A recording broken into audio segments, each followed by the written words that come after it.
রীতিমতো সুইমিং পুলের মতো দেখতে এটি একটি রান্নার কড়াই। একসাথে 1,00,000 মানুষের রান্নার উপযোগী বিশাল এই কড়াইতে 7 থেকে 8 জন মিলে ফেলছেন রান্নার উপকরণ। পাত্রটি এতটাই বড় যে 50 কেজি চাল ঢাললেও মনে হয় অতি সামান্য।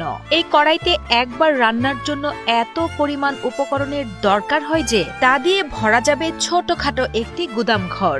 31 ফুট ব্যাসের লোহার এই কড়াইটিতে একবার রান্না করতেই খরচ হয় 45 কেজি ওজনের 8টি সিলিন্ডার গ্যাস। বিশাল এই কড়াইটি বসানো হয়েছে কুড়িগ্রামে। পৃথিবীর সর্ববৃহৎ একটি কড়াই এই কুড়িগ্রামে আজকে বিদ্যানন্দ ফাউন্ডেশন স্থাপন করেছে। 1 লক্ষ মানুষের খাবার একসাথে এক কড়াইতে এখানে রান্না করা যায় এবং আজকে 20,000 মানুষের রান্নার মাধ্যমে আমরা এটির পরীক্ষামূলক রান্না শুরু করেছি। কুড়িগ্রামের চর সুভার কুটিগ্রামের এই দানবীয় কড়াইটি পৃথিবীর সবচেয়ে বড় রান্নার কড়াই বলে দাবি করছেন সংশ্লিষ্টরা, যা ইতোমধ্যে গিনেস বুক অফ ওয়ার্ল্ড রেকর্ডসে অন্তর্ভুক্তির জন্য আবেদনও করা হয়েছে। কড়াইটির নির্মাণশৈলী এবং আয়তন যে কোনো সাধারণ মানুষকে অবাক করে। কড়াইটির মোট আয়তন 770 বর্গফুট, ব্যাস 31.5 ফুট এবং গভীরতা 4.5 ফুট। বর্তমানে 20,000 মানুষের খাবার রান্না হলেও ভবিষ্যতে রমজান ও বন্যার সময় 1,00,000 মানুষের রান্না করার আশা করছেন উদ্যোক্তারা।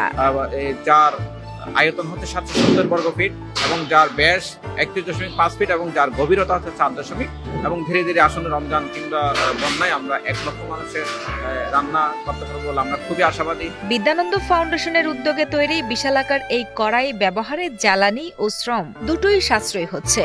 বিশেষ করে বন্যাপ্রবণ কুড়িগ্রামে জরুরি পরিস্থিতিতে অল্প সময়ে বিপুল মানুষের আহার জোগাতে এটি হবে শক্তিশালী এক হাতিয়ার। চোখের সামনে এত বড় কড়াই, যেটা হচ্ছে কখনো আমাদের বাংলাদেশ থেকে দূরে সেভাবে আমরা কখনো দেখিনি।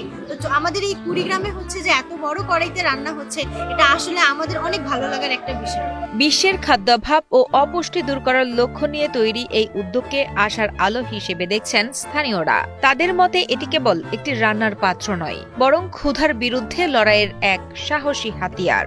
বিদ্যানন্দ ফাউন্ডেশন প্রতিষ্ঠা লগ্ন থেকে আসলে সুবিধাবঞ্চিত মানুষদের নিয়ে কাজ করছে এবং বিশেষ করে মানুষের যে মৌলিক চাহিদাগুলো, অন্ন, বস্ত্র, শিক্ষা, বাসস্থান, চিকিৎসা, সবকিছু নিয়ে আমরা কাজ করছি। কিন্তু বিশেষ করে আমরা যখন কাজ করতে গেছি তখন দেখছি যে অনেক বড় একটা অংশের মানুষ যারা এই ক্ষুধার কষ্টের মধ্যে দিয়ে যাচ্ছে।